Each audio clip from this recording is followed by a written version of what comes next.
প্রশিক্ষণ নিয়েছেন সেই ধরনের কিছু সরঞ্জাম হয়তো আপনাদেরকে আমরা দিব। তো আমাদের পক্ষ থেকে আপনাদের প্রতি একটা অনুরোধ থাকবে, আপনারা যেই প্রশিক্ষণটা নিয়েছেন সেই প্রশিক্ষণ যদি সঠিকভাবে কাজে লাগান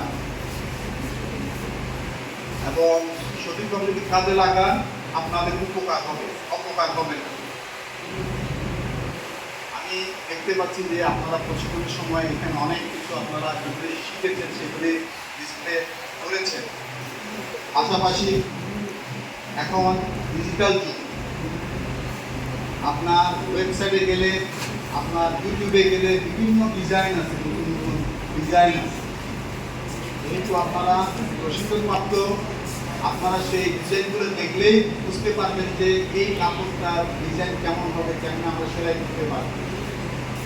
যত নতুন নতুন ডিজাইন আপনারা কভার করতে পারবেন। এমনও হতে পারে যে ওই ডিজাইন আমি করলাম না, ওইটা দেখা দেখি ওইটা থেকে একটা আইডিয়া নিয়ে এলাকা কনটেক্সট আমরা বিবেচনা করে যদি আমরা কোনো একটা নিজেরাই কোনো ডিজাইন উদ্ভাবন করতে পারি, হ্যাঁ, সেটা কিন্তু মার্কেটে অনেক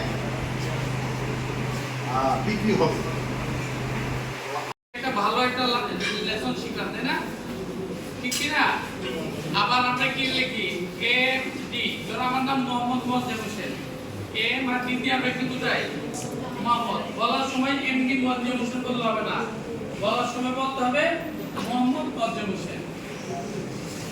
এই এম ডি দিলে ম্যানেজিং ডাইরেক্টর, এমডি মানে কি? ম্যানেজিং ডাইরেক্টর বা মোহাম্মদ এই বলতে হবে। অপশব্দ মানে ক্যাপ্টেন অব। আমি যদি বলি মিস্টার জাহাঙ্গীর বাংলাদেশ সেনাবাহিনী ক্যাপ্টেন অব বাংলাদেশ সেনাবাহিনী, দেখো অব বলা হবে।